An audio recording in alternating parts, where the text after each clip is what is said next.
Call the roll? Can we call the roll? Sorry.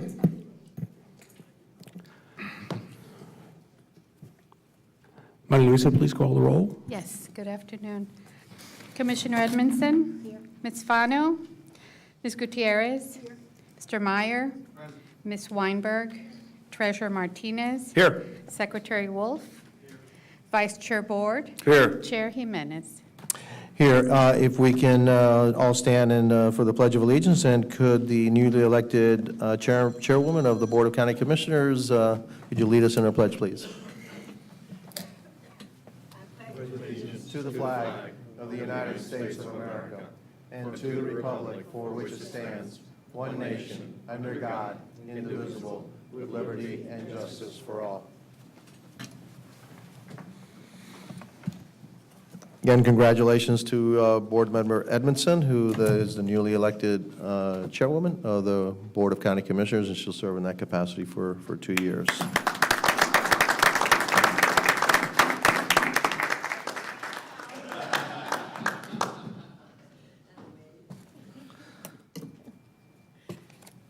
Okay, next item is the approval of the agenda. Do I have a motion? Move. Second? Second. Any discussion? All in favor, say aye. Aye. The agenda is approved. Declaration of voting conflicts.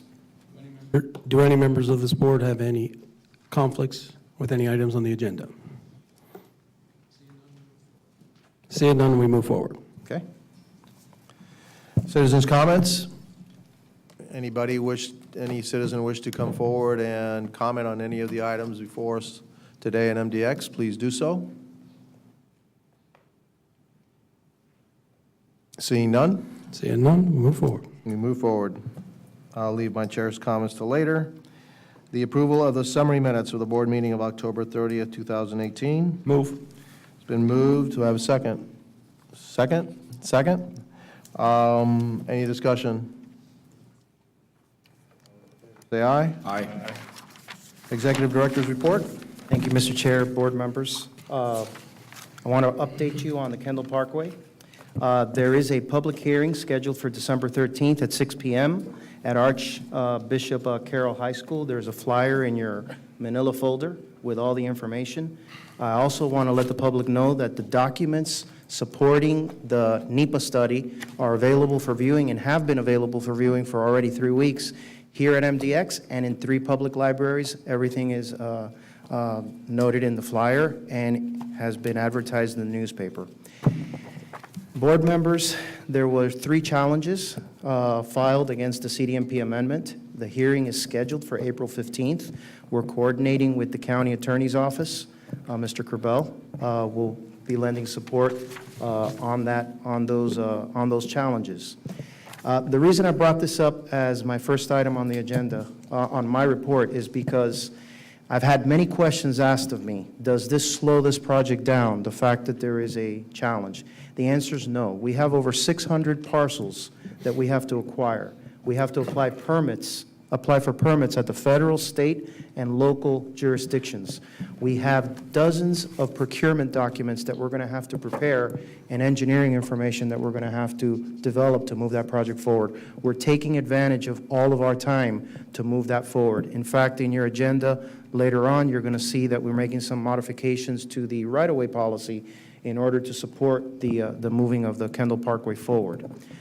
In your packet, you also have a copy of our latest newsletter. Obviously, part of the newsletter informed our customers that there would not be a cashback this year in lieu of the discount that we gave back in July. We have gotten some calls. We have gotten some activity on Twitter. I fully expect that that's going to ramp up in the beginning of the year because that's when typically they would be getting their checks. But the newsletter also addresses information on our projects, the engagement of the citizens on the Parkway, and updates on the construction of 836 for the public to review and our customers to review. In your packet as well, there is a letter that's addressed from me to the TPO director. It formalizes what we've already agreed to since this past summer. The letter basically serves to confirm our level of financial commitment that MDX has made to the TPO program of priorities, primarily the SMART Plan projects that are in and on 836, 874, and 878. Board members, we have over $49 million programmed in the five-year work program that will be adopted by this board and the TPO prior to June of 2019. We've expended a lot more than that in previous years, but this formalizes it. I copied the board of directors just as an FYI. I also wanted to bring the board up to date on a couple of issues that you may have heard about. The 83611 project, the I-395-836 project, the double decking, there was an issue on the Miami River where, for whatever reason, during the PD&E process, a 20-year-plus process, the issue of the Riverwalk was not addressed in the PD&E. Having said that, we're working with the Miami River Commission, with the design group, and our general consultants to see if we can accommodate the Riverwalk on the river. So it's an issue that we're going to continue to work. We went to the River Commission meeting on Monday. We're going to have a walk through the site on this Friday, and we're going to go back in January to hopefully resolve this issue.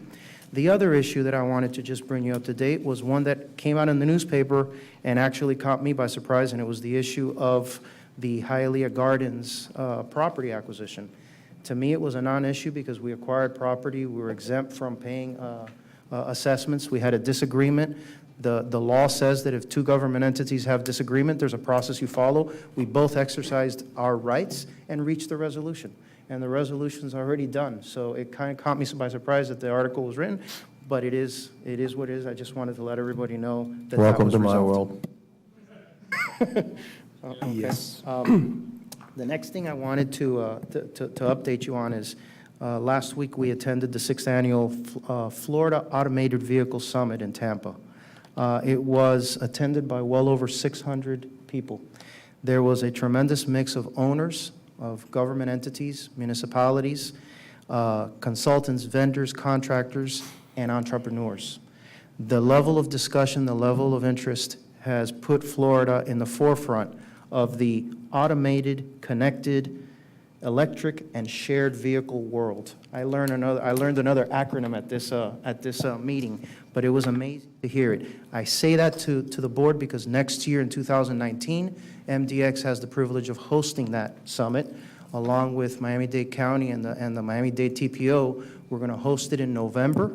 The place and the dates are to be announced, but it'll probably be the second week of November, and it'll be in a downtown venue. So, but we will be. It's ACES. It's automated, connected, electric, and shared vehicles.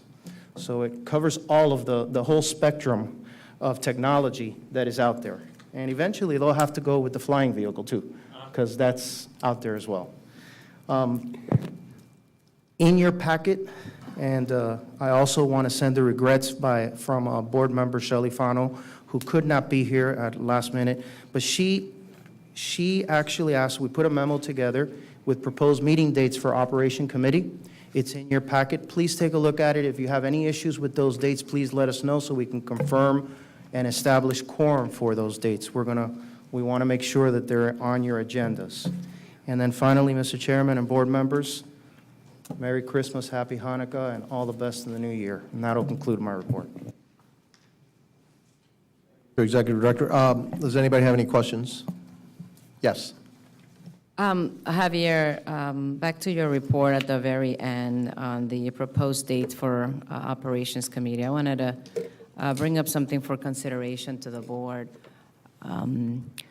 So I was first appointed by Governor Scott in 2013, so I did a full 4-year term when we were still a board of 13.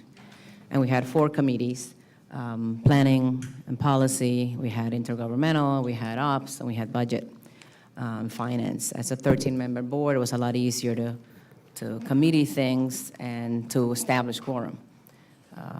Come back to this second term, and we're now on this 9-member board when our board got shrunk by legislative changes, and now we went from 4 committees to 2.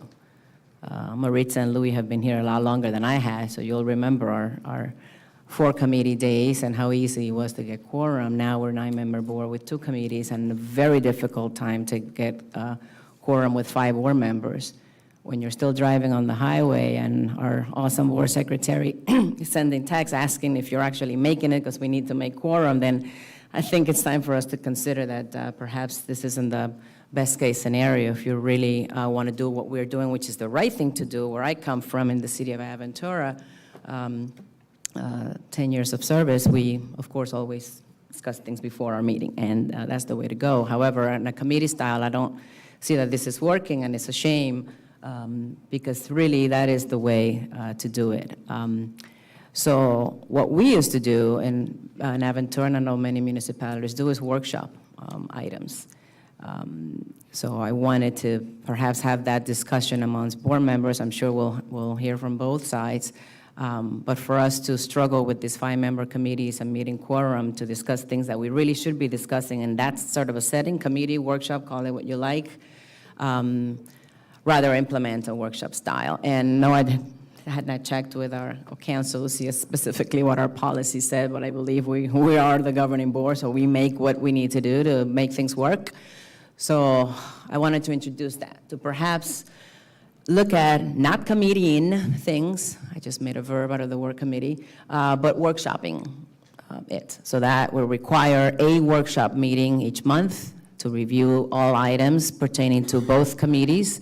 We may even still maintain committee names and titles to drive the conversation when those items come up, but at least it leaves us with a 9-member workshop board, easier for quorum purposes, and to move the items that we need to move, and then come to this great board meeting, it's time to just vote. I think it's a much more efficient use of all of our time, so all of us have jobs. This is all volunteer position, and for some other folks might be harder to get here, and when you do get here, you want to make sure that your committee that you're here for is actually happening. And I didn't just cancel meetings so I can schlep all the way down here. Remember, I'm from the north, to find out there's no committee meeting because there's no quorum. So it's been rather frustrating, to say nothing of the fact it is a real true hindrance to the agency. Forget our time and forget the drive and the no meeting, but for us as an agency to not be able to operate because we reach no quorum, I think it's a great disservice to the service that we're trying to do for our customers. So that's just a thought. We did it very well in my city. There were no committees. There were just 7 people trying to do the right thing on regular commission meeting and a workshop meeting that everybody knew exactly what day of the month it was. It was the 3rd Thursday of every month. It was at 9 a.m., and you knew you planned your working schedule around that time, similar to what we do for our board meeting. So open to discussion, Mr. Chair, if you would entertain. Sure, I'll entertain a discussion on it. Anybody have any comments on the suggestion?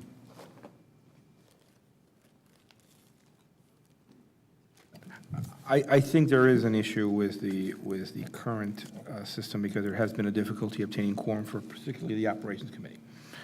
And one of the reasons, quite frankly, is because although my Finance Committee meetings quite often is after, I am not on the Operations Committee and I'm not an ex aficionado, so I don't count for quorum for the operations when I attend the meeting that I will be chairing afterwards. So that has caused an issue in that capacity. I don't know if a workshop, we're going to get any better quorum, where we're going to get 5 people to show up if we're not getting 5 people to show up for subcommittee meetings. I think that we need to find a way to, it's a concept, but the subcommittees serve a purpose. You have people that you believe as chair and that have wanted to be parts of different committees that are involved in specific issues so that we can delegate the responsibilities so that when we come to the board, we can streamline some of the issues that are going to be dealt with by the whole board. Every subcommittee meeting everyone's welcome to appear at. So they have the opportunity to be there and participate. But there's a reason for why we have the subcommittee so that when we get here, a lot of, for lack of a better word, some of the inconsistencies can be, for example, an RFP or something can be referred back to staff before it's brought to the board. And even in those circumstances, sometimes we referred back at that point too. I think it has a benefit. I do think we have to work about how to establish quorum, but I do believe the subcommittees have a benefit. And if you have a workshop, then basically you're just having 2 board meetings a month instead of 1. So I understand I agree with her that there is something that has to be done. I'm just not sure having a workshop for the entire board is the answer to that question. You want to have a colloquy? Go ahead. So, Lou, in your opening, you actually gave a perfect example for my argument. So last month, for example, Operations Committee met before our Finance Committee. So Right. Louis is chair of the Finance, I'm vice chair of the Finance Committee. We were both here early. Well, the Operations Committee meeting went underway. The 2 of us are here. That gave quorum for the 5 people to have a Operations Committee meeting. However, we don't vote. We're not part of, you're not members of that committee. That's what I said. So, exactly. But that was 5 of us, Louis. Correct. Had we had a workshop, rather, to review all of the items that this committee should be doing that day, we had quorum to vote, period, and move those items along. So that's a perfect example for why, and it was then that I thought to myself, and like, wait a minute, if we had just a workshop set up, not committees, there were 5 of us here, we could have moved both agendas along, no problem. I mean, we had quorum, but still, ops suffered that day with the lack of quorum. So that's what gave me that thought. And it worked so well, and I was so spoiled for how we do it over there. I said, perhaps my board would entertain that based on that perfect example of that day, which is not the first time, by the way. But My 3rd meeting showing up to a committee that I don't belong to, and I couldn't vote on, but I was sitting here for quorum purposes. which is one of the reasons why I suggested perhaps changing the requirements for quorum. But of equal importance is, there are some people, if you do all at one time, that workshop will be much longer than 1 meeting for finance and 1 meeting for operations, which means individual matters that somebody that has to deal with just finances, who's here just on that committee issue, is going to have to now dedicate potentially a longer amount of time for all things to be dealt with at the simultaneous time. And that's why we have people on different committees, so they're not here for 2 hours instead of just for an hour or so. The reality is there's no right answer to this question. The question is what will best serve our community and our clients.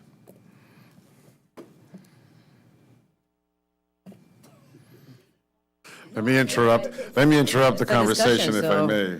I hear the no. I meant, so I didn't say let's. no, I just said, No, I know, but you say that it warrants discussion, absolutely, so we got to come up with something. And I don't believe we can change the statute on quorum requirements. So if you have a committee of 5, you need, 50% plus. You can one change to anything take any with a vote. vote, yeah. For the committee. Yeah. So, but you could change it add the treasurer to be ex aficionado, so he counts for quorum. If that had occurred, then I would be out, quorum would have so been let's, satisfied. perfect, Something like so that could be let's also talk done. about that, yeah. Okay. Mr. Vice Chairman. So today I spent the day at FIU. I went at 8 o'clock in the morning, left at 4 o'clock in the afternoon. We had 6 committee meetings and a full board. So for me, to have that one day, been and done, it works out for all of us there. So that would be another option, is to just start at 4 for the full board and maybe start at 2 or at 1:30 after lunch for the committees. And that way, everybody's already informed, all the discussions are in place, you get to the full board and just vote. That would be another option to consider. Yes. And that way, it's only one time you have to come here, instead of having to make 2 trips down here. You make 1 trip down here, and then you just give a little bit more time for that. That sounds like a pretty good idea. Yes, I Member second that Gutierrez? idea. That's exactly what I was going to propose, that the committees happen the same day of the board meeting. And that I felt that it was unfair that one of our chairs of a particular committee is currently not present to also address that topic. Because when you are appointed as a chair, that is a responsibility. And I think each and every member here has also a responsibility for their position. Doing what our vice chair suggested actually puts everything together. The same day, you're planning it, you have your committees, and you keep going, and anything that moves forward, it moves forward to the board. The only thing that we have to do is we have to clone Javier, because he has to be in 2 committees at the same time. But outside of that, we're going to be good. You can handle that, right? Yeah, you can handle that. use the boardroom and have it once? Are we gonna, do you want two separate committees? Do you want just one workshop kind of thing before the regular meeting? I think committees are better than a workshop. A workshop, you leave for things that you really want to discuss and air out, and they tend to be long, and they are very involved where the public gets to also weigh in on each of those items that usually when we do a workshop. If you have two separate committees happening at the same time, then some of these folks have to be They at could two do 'em places, joint. two places at one It's time. happened that they do them joint, and then what happens, the agenda is actually shared by the two Well, if you chairmen. do it jointly, it's really a workshop. Okay, it's just, Mr. Mayor, what we So, do yeah. now is that they're back-to-back. They're assigned for the same day. that's fine, okay. And then everybody just can stay anyway? Correct. Okay, fair Or they enough. can, If that's the Simultaneous. wish of the board? Yeah, no, simultaneously, you might actually run into the same problem, where you don't have a quorum for one, and hey, there's bodies on the other room that can give you a quorum, not vote, but give you a quorum, but they can't come because they're attending their own meeting, so back-to-back would be. Yeah. Back- One day's You won't be spending any more time here. You actually have one less trip here. So it actually saves you time at the end. And, yes, It works well with the PHT. They have the committee meetings as well as the nominating committee for that day, so everyone knows that to set aside that particular day. And then the PHT meeting is the very last meeting, and it works well. It works fine. okay. and I apologize, does that satisfy notice rules for us if we have them all on the same day? We'll just notice it as if it's a board meeting. I think that you brought up a good point about the ex officio.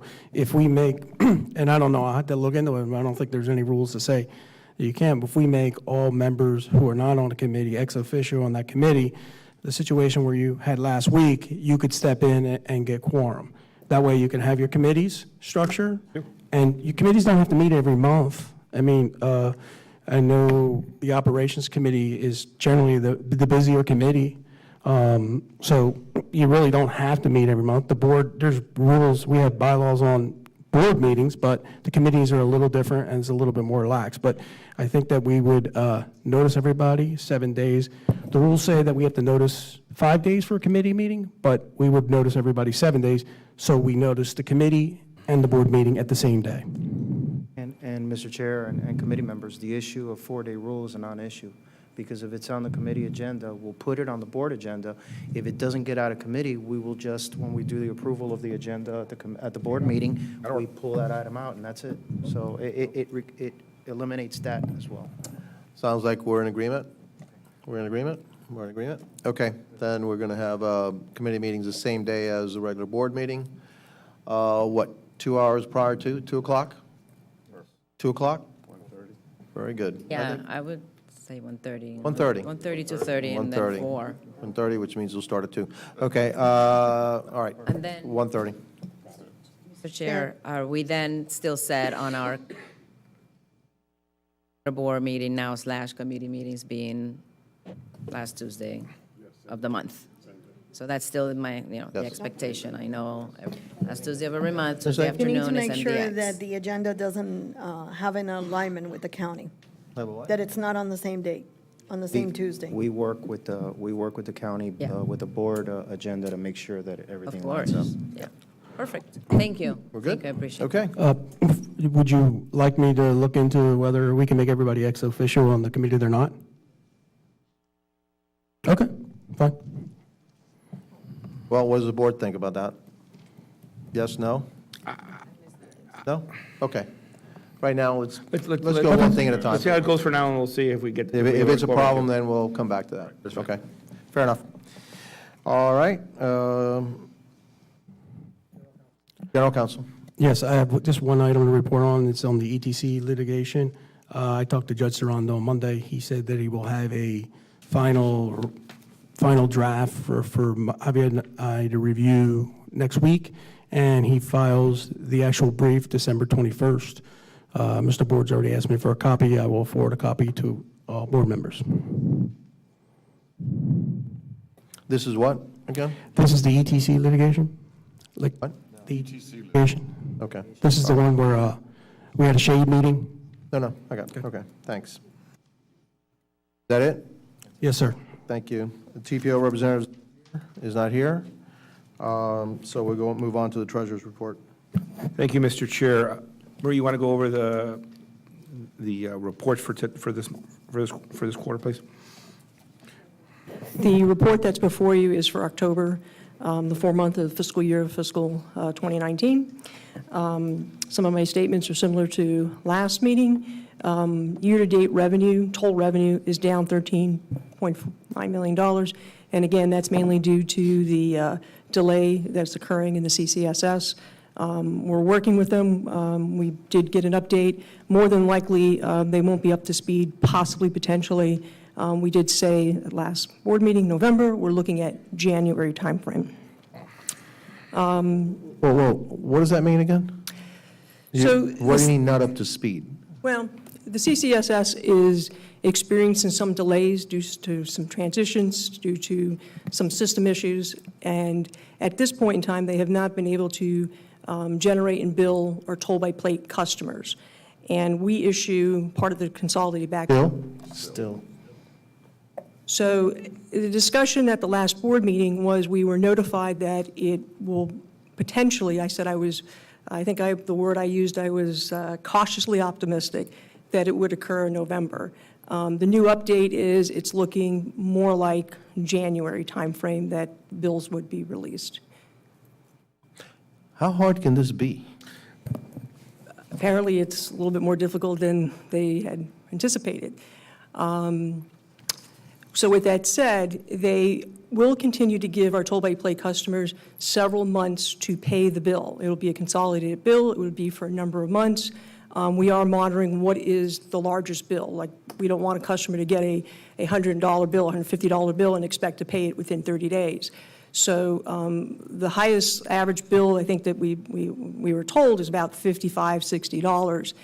The customer is going to have several months to pay it. It won't be that they would have to pay it within a 30-day period. The other issue that's affecting the revenue base is prior to going to the CCSS with the state of Florida, we're a user of the SunPass system. So when a customer uses SunPass and we got a read on the transponder, we were guaranteed the toll. We got a read on it, we sent them the file, and they sent us the money.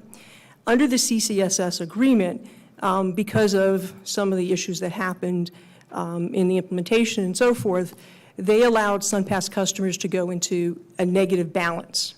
It was somewhere around $5 or $10, Steve, correct?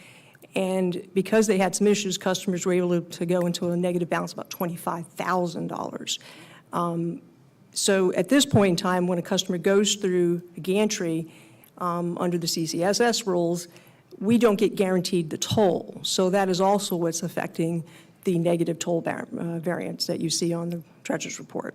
So those two issues, we're hoping that it would be rectified by January timeframe. And it looks like they have a very good communication plan to the public.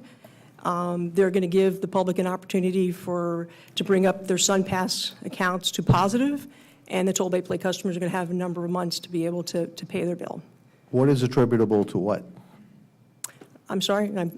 What portion of the 13 million is attributable to the toll-by-plate issue, and what is attributable to the negative balance on SunPass? For the 4-month period, the majority of it, I would say 11 million is toll by plate and 2 million is a negative balance. And Marie, if I'm correct, we're pretty much at our hands are tied until we get some kind of relief from the state. Is that correct? Is there anything we can do to try to expedite it more? You know, Steve is working with them very closely. Steve, is there anything else we can do on this end? We're right at the edge. And I say that because last month I didn't have that feeling. We are near the edge of making it happen. The biggest issue that occurred was the migration of data. That's what was corrupted. When they migrated it, it didn't reconcile. The new transactions and everything that we've done since we began the process is okay. So my push is to have them begin issuing invoices just on the new stuff. And in the weeks to come, they can correct the data. But at least we can move forward on part one. Board members, if I may, I need to clarify Go ahead. something, because I get asked this question all the time. The contract is being managed by Florida Turnpike Enterprise. There can only be one chef in the kitchen. Tampa, Hillsborough, ourselves, Central Florida, we're providing support, but only one is communicating with the vendor. I will tell you, and I'm not going to speak for the DOT specifically, but I'll paraphrase, the highest attention to this has been placed by the state of Florida from the top to the bottom. The vendor is not going to be let off the hook. It is their version of our ETCC. It makes our ETC issue look very small when you look at this. But it's the classic oversell and underdeliver. And that's what's happened here. And no, it's not rocket science, board members. It is not rocket science, and it should not have taken this long. Marie, can I ask a question? If a SunPass customer is allowed to go into a negative balance, and that negative balance reaches a point at which it is better for them to buy a new SunPass, dispose of the old one. So could that be a case in which a portion of this accounts receivable will never be seen because the SunPass has been disposed of? My understanding, the way it's going to work is, you have your tag on the account. So Registration. you have a registration, but if you don't bring your account to a positive, I believe they're giving them a period of time, and then you go into a toll-by-plate mode. So now you convert to a toll-by-plate customer. So they're giving you an opportunity to take. Not collecting also. Well, you're at a customer is at a lower rate in SunPass. And if I may, Mr. Vice Chair, the issue is that SunPass is attached to a registration of a vehicle. So if they don't pay up that debt, they're never going to be able to re-register their vehicle here or anywhere else. Unless, of course, it's a lease and they're moving on to another car, but that's Is it tied to the individual or the vehicle? The vehicle. the vehicle. What happens if you buy a new vehicle? New tag, then, And so I can run up a pretty good debt on my SunPass, buy a new vehicle, re-register a new SunPass, and never pay the old? I would Is never that tell possible? anybody, I would never tell anybody how to beat the system. I don't know.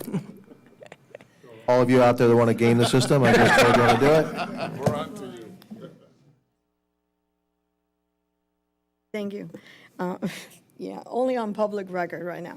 Until what time are we going to take a back seat before we activate a different approach of collection and we go back to not being, using this partnership? Board Member Gutierrez, we've actually, for the last couple of months, have already vetted how to reactivate the old system we had with ETAN, CPA. And I've asked Steve all the issues that would be required to reactivate that process. Again, you'd be migrating data back, so it's a process that we would have to go through, but we can't just sit idle. There comes a point, and I've already expressed my frustration, and it doesn't matter if it's frustration because everyone's feeling the frustration, starting with FDOT, so. So how are we going to tell the folks that are somehow going to get a huge bill from us We discussed that it really wasn't, it wasn't our doing? We seem to be the victim of a whole bunch of stuff that's really not our doing. And we don't do a really good job of saying, hey, it's really not our doing. So a lot of our customers are going to get this huge bill, and they're going to say, wow, look what MDX is doing to me. We are the. So what are we doing about We it? are the county proverbial punching bag when it comes Yeah. to this kind of stuff. The bill is not going to come from us. It's not going to say MDX on the bill itself. It's going to say the Consolidated Central Back Office. It's going to say the CCSS. And they'll will have MDX bills, roadway. Tolls, The four tolls. Our tolls will be there. and the Tolls turnpike. equals MDX in this county. I don't know if you knew that, That is correct. okay? That is correct. All right. My understanding is the Turnpike is taking the lead, the state's taking the lead as far as the communications to the customer. Saying that blame MDX, I'm sure. I don't feel comfortable having Turnpike taking the lead on anything, all right, to be honest with you, as far as we're concerned. We need to do better, and one of my comments is going to be, we need to do a better job of communicating with our folks about what MDX does and what MDX doesn't do. I just had to respond to a question from the media saying, people are complaining about the rise in tolls. That's not MDX. We don't raise tolls. That's the Turnpike Authority. They have a law that says they have to do CPI, correct? Correct. Every year, their tolls go up, correct? Correct. They think it's MDX. That's because we don't do a very good job of communicating. And we have to change that. So I don't know who our PR people are. I don't know, we have some great messages on the radio that I hear all the time, but it's never really explained what it is that we do, and that, hey, your tolls may be going. If you see a rise in tolls, it's not us. But we get blamed for it all the time. And now, since I am a politician, all right, I am sensitive to this, and we all need to be sensitive to it. Oh, trust me, we have been. Excuse me? We have been for quite a while. I couldn't agree Well, with I you. don't know, but I don't think our message is going out. So there's something wrong with the way we message. Somehow we get the blame for all the toll hikes. We get blamed for being, the people that have all these tolls. We get blamed. How can you charge $10 to go up to Broward? We don't. Yes, you do. There's $10. I see it all the time. That's not us. We have to do a better job. So maybe that's something that we need to put together, a little group of how we communicate better with the people about what we do and what we don't do. Yes, we told you, but we're not the only ones. And no, we have not increased tolls. We've actually decreased tolls. Nobody knows that. But we're going to get hit now for eliminating the rebate program. So, board member board? On that note, could we put a ticker on the page where people were registering saying, a rolling number that, just like the debt number that keeps going up and up and up, could we have a ticker on our website that had the amount of money saved every day because of the rollback of tolls? So that we could have that number and report that number every month so that all of us knew what that number was. And we could all say, in any engagement, so far this month it's $3.5 million, because that number is going to be twice as large as the rebate number, or a little bit larger than that, 3 times. So let's have that number present on the website and share it and report it every month to us. Yeah, Commissioner Edmondson? Thank you, Mr. Chair. What I would like to see is for staff or either this body come up with a plan on how we are going to get that message out. And I think that should be a directive, and come back with that plan within a certain amount of time to this board. I think what the vice chair has said about a rolling number and the amount of money that we've saved, people on MDX, it shouldn't be just on our website. It should be, we do advertising on radio all the time. All the time. And one of the things is we just, by the way, since July 1st, July 1st, we have saved you $10 million. And it keeps going up. Since we reduced the tolls, okay, it's been $10 million less paid by people traveling on MDX. That's a really good idea. And just start hammering that in, all right? And because most people don't know that. There's 89,000 people that do know they're not getting a check. That's what they do. So, okay, so we need to do a better job, and so, Executive Director, if you can get with me and hopefully I can bring the Commissioner along, and let's see what we can do about getting a better branding and better messaging about us out to the public.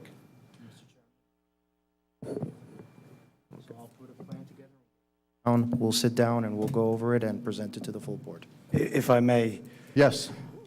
as part of that plan, could we please include the opportunity or option to bring a professional communications consultant on board?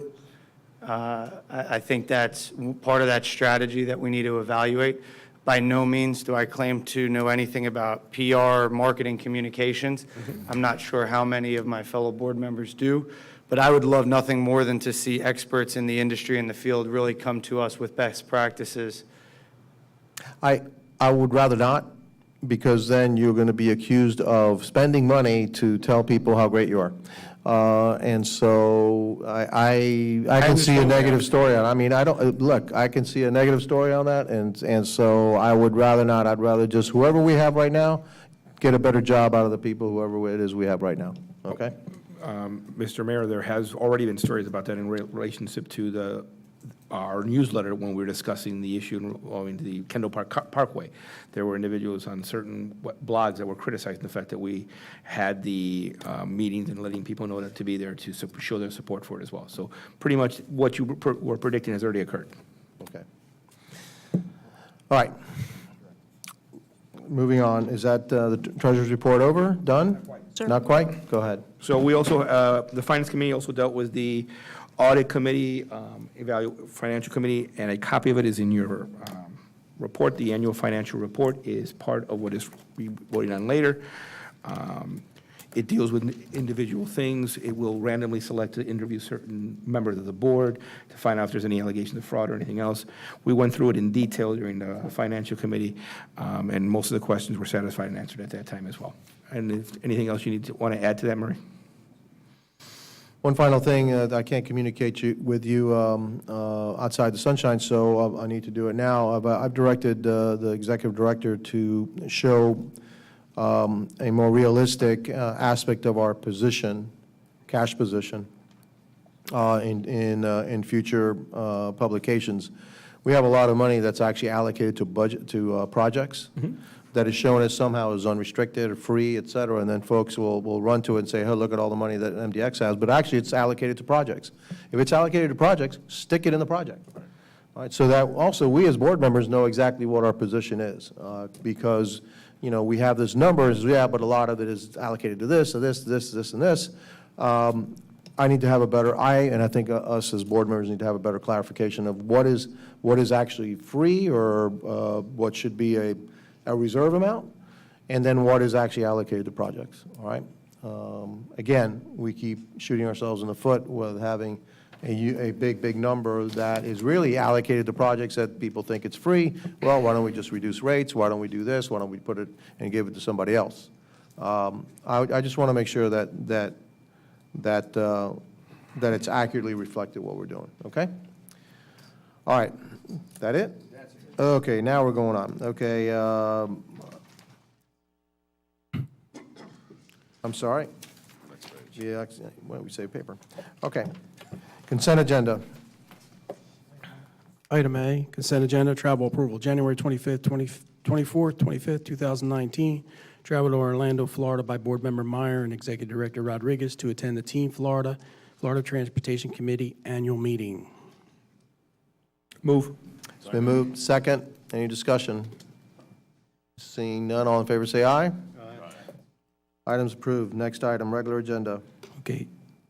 Item A, regular agenda, approval of 2018 CAFR approved and discussed by the Finance, Policy, and Planning Committee on November 13th, 2018. Move. It's been moved. Seconded.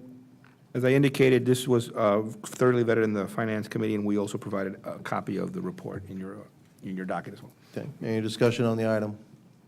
Seeing none, all in favor say aye. Aye. Items approved. Item B. Item B, approval of revisions to MDX property acquisition policy endorsed by the Finance, Policy, and Planning Committee on November 13th, 2018. Do I have a motion? Move. It's been moved. Second? Second. It's been seconded. Any discussion? Mr. Chair, briefly, this is a way to streamline the acquisition policy because we have so many policies that we're, partials that we're going to need to acquire for the Kendall Parkway. It, again, was discussed thoroughly in the Finance Committee, and I believe we're ready to answer any questions if you have any. On the new policy. So what specifically does this amendment address? What was the problem and what was the amendment?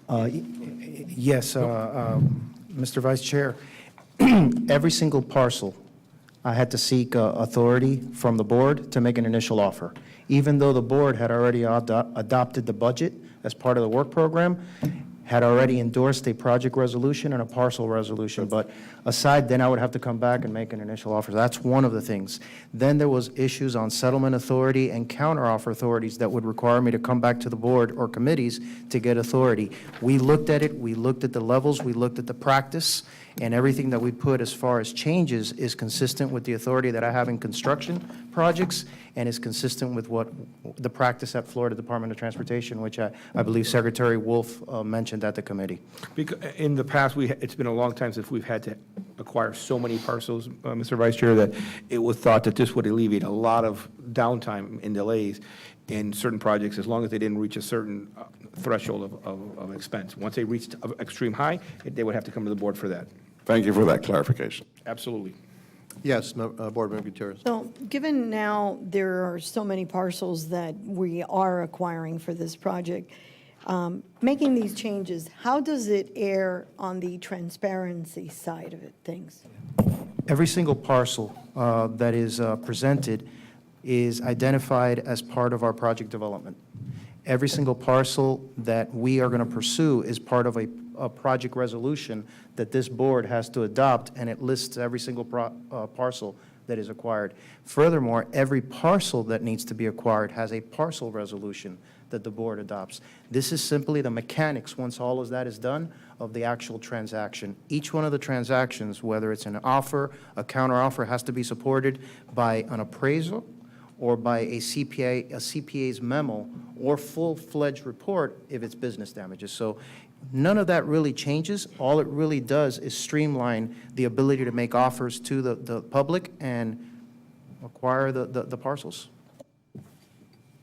Comeback question. Are you saying that nothing is changing on the mechanics of the initial presentation to the board? Correct.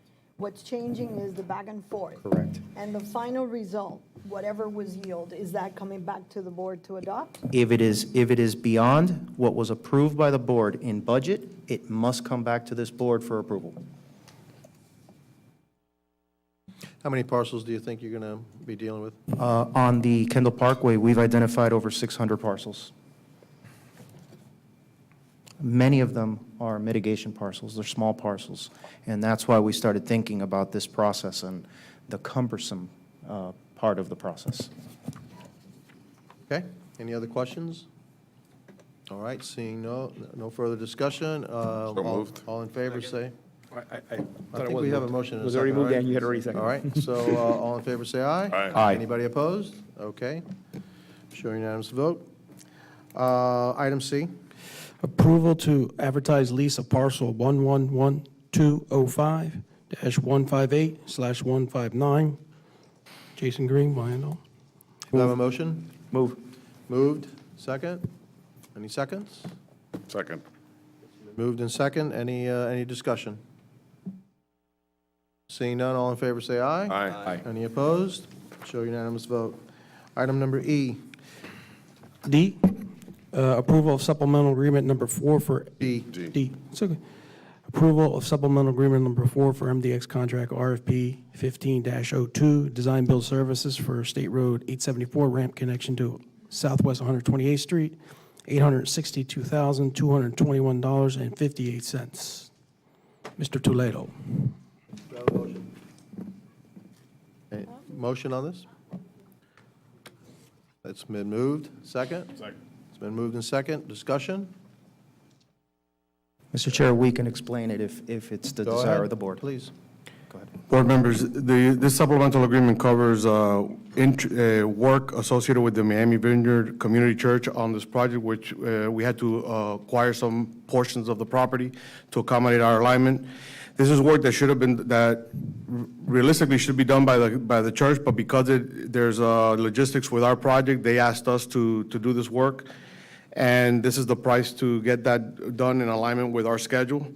Once we do the work, this will be credited off the final settlement for the acquisition of the property. So it's not going to cost us any more.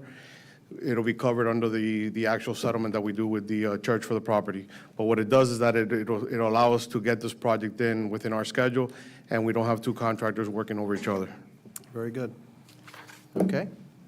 Any questions? Okay, seeing none, all in favor say aye. Aye. Anybody opposed? Show unanimous vote. Item number E. Approval of supplemental agreement number 4, MDX contract 14-03, design build services for State Road 836, $2,359,071.71. Mr. Toledo. Board members, I say number 4 for this project. It covers a lot of owner-requested changes that really enhance safety on the project, as well as provide upgrade to certain elements that are already in our system. The biggest ticket item on this essay is the deck replacement of the westbound bridge over 22nd Avenue. Under the original scope, we were just supposed to retrofit the bridge based on the annual inspection report, but over the years, we've seen that the degradation of the bridge is much more of a safety hazard. So doing the deck replacement now is actually better and safer for the commuters. None of this work, all this work is taken into consideration in the current schedule and will not add any additional time to the already, with the date that we've already said we're going to complete this project, which is end of April of 2019. So all this work is already contemplated in that schedule. And again, these are primarily safety upgrades and safety improvements to the project to make them better for our commuters. Okay. Any questions on the, do I have a motion? Been moved, any, second? Second.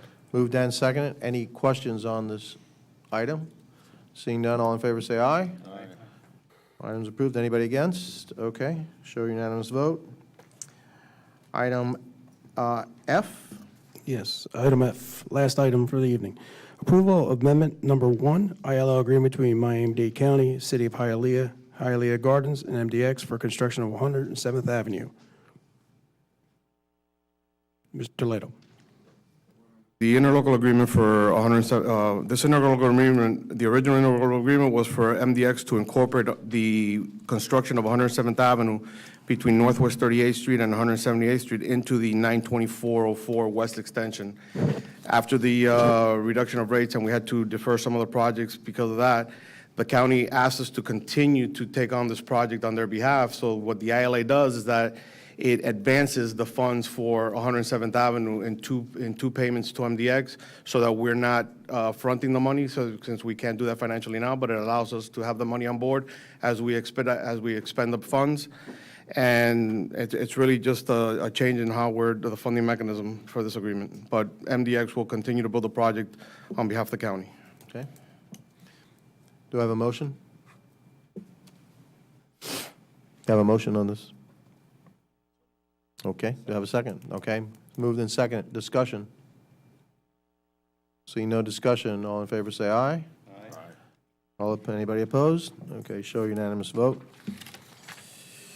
Informational items. A, MDX work program monthly status report. Mr. Chairman, as customary, all these reports are contained in your packet. Every project that we're working on is identified. Any questions, please let me know. It is up to date. You also have our utilization for small business and local business, our contingency release, and our entire procurement report. Within your manila folder, you have our public communications report. So in the manila folder, there is a stapled packet at the end that shows all of the basically public communication, public relations stories that have been out. They've been focused on Kendall Parkway, State Road 836 primarily, but it's all in your packet for your information. Thank you. Anybody have any comments on informational packets? Okay. Mr. Mayor. Go ahead.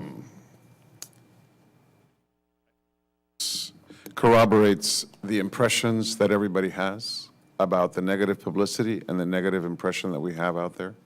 So sentiment score evaluates with a heuristic filter what people are saying, and if you look at, they're not numbered, but if you look at the sentiment score here, it's all negative. I mean, it's highly negative. So we're getting a few positive tweets and retweets, but in general, we're just getting negative coverage. So going back to the importance and the necessity to address this to the executive director, this is tangible proof. Yes, Mr. Vice Chair, the challenge that we have, and this I'll address in the report, in the plan, is that when we meet with the community and we meet with them on a project-specific issue, we get tremendously high marks. We want MDX to do this. We love the way MDX works. Everybody should have the same model as MDX. But when you take a step back and you say, do you like MDX as an entity? Oh, we hate it because, you know, they charge us tolls. So that's what we're going to have to figure out how to define and message. We've seen commercials. We want to support MDX to build a project, but we're going to lower tolls. That's our challenge, sir. And I agree. But we have not done a good job of our message out. We have not done a good job of explaining why tolls are necessary. And if you didn't have the toll, you wouldn't have the road. If you didn't have the road, you would be stuck in traffic. Simple as that. Today I was on the radio, and everything was about how great Miami-Dade County was, all right? And things are really good in Miami-Dade County. And then they said, but you're also the chair of MDX. Let's talk about MDX, okay? And so again, explaining why it is that they used to have it for free. Well, it never was free. There was always a toll on 17th Avenue and the 836. People are saying now, wait, well, you've added tolls. So every time we add a gantry, people think that we're adding tolls. So we need to stop adding gantries, okay? Because no matter if you reduce the tolls everywhere else on other gantries, people still think you are increasing your tolls. And so it's a matter of perception. And then you have a group of folks that will go out and, and are pounding us every day about the tolls, how bad it is and all. Yes, but it should be, they are bad, but we're half of it. We're not all of it. And that's the problem that I see. So again, now I'm going on to my remarks, which I deferred from before. The elimination of the rebate program. Basically, when we did the 5%, we eliminated the rebate program. That is going to be a negative. So we have to get in front of it. People are expecting money to come back to them, and what we have to say is the money's been coming back to you in every time you go through a toll because we reduced the tolls. We have not done a good job of telling people that we reduced the tolls in July 1st. So I think your idea of saying, hey, we've just saved you $10 million, and pound it on the radio, then yeah. And you're going to get some negative on that. It says, oh, God, they're trying to make themselves look better and all that. Just tell the truth. If you just tell the truth, it's just the facts. It's you have paid, you don't even have to say you saved. As the toll payers have paid $10 million less, $15 million less, and have a running total since the reduction of tolls on July 1st on MDX. So that's one issue that I have. Well, I also noticed a completion date marker for the 836 work that we're doing right now, and it says 2018. Are we going to finish by 2018? Sign that's out there, okay? So we need to fix it. So what we should do is underpromise and overperform. Never overpromise and underperform. So change the marker to reflect when it is that it's going to be finished. 2025. And then we do If you think it's going to be finished in April, say June. I heard that. Never, ever put out a marker with a wrong date on it again, because then it's just, that's how the way government works. Well, maybe the way government works, but it's not the way my government works. So change the marker. And I'm not saying this is my government, but at least in Miami-Dade, I tried, that's the message I give. Never, never overpromise and underperform. Underpromise, overperform. Because if not, it's just we're opening up ourselves. Huh, look, they said it was good 2018. Oh, it's now May. We're in 2018. We're in 2019. It won't be, it's still not done. And there's excuses, there's reasons for it, but it's just every day somebody sees that sign. And if I hadn't said anything, I will bet you that in February of 2019, you'd still have that sign up. You want to make a bet? Okay. Said anything, okay? Okay. Extension, is it 10% more and 20%? Yeah, all right. We've talked about better marketing, and then I'll leave on a happier note, okay? The automated vehicles. I had the pleasure of getting into a automated, level 4 automated Ford vehicle about a month ago. And if any of you are interested in driving around in an autonomous vehicle, there is a driver that has their hand basically ready to grab the wheel at any time, but it's pretty cool. And what they're doing, we have a agreement with Ford that they're actually mapping out Miami-Dade County right now. Micromapping? They're micro-mapping, they're doing everything, but also the cars themselves are learning, and the algorithms are being developed right here. And so myself and the chair were taken from the Brightline station about 2 miles away. And sure enough, the car drove itself. It stopped at stop signs, it stopped at red lights, it continued, it did everything. They love Miami so much, and the reason they love Miami is because the streets of Miami change all the time because of all the construction. And so they're driving around and doing all these things. And so if you want to see what the future is about, as the executive director was talking about, that is the future. I wasn't scared at all because I actually trust it. It could see things that you as a normal driver can't. And so what was really neat about it is that they have a screen in the back seat where we were. The chair was had white knuckles, but he was like, okay, yeah, okay. And I guess if I would have been in the front seat, maybe I would have been a little bit, but I was in the back seat. And so it was very interesting how the car sees reality. And so it's a series of cameras and radar and LiDAR, which is like a laser radar. And all these images, and then it has to interpret what these images are and how it correlates to the vehicle. But autonomous vehicles are coming faster than people think. And so level 5, which is true autonomy, maybe 5-6 years away, maybe a little longer than that. But level 4 stuff, sooner than that. And autonomous vehicles on dedicated kind of roads and a dedicated kind of, you're going to do this route, you're going to see that a lot quicker than people think. One other thing, by the way, if you all want to get a ride, I can probably, hitch a ride for you guys, okay? If anybody's interested in doing that, it's pretty interesting. One other thing, too, on transportation, which has got nothing to do with MDX, but I also, we had meetings with a aerial taxi service. And so that's coming also quicker than people think. Probably around 22, 23. You're going to have aerial taxi services here that will fly you around on a vertical takeoff and landing electric vehicle that does about 185 miles an hour. So, no, it'll be actually will be piloted initially, and then eventually it'll be totally autonomous.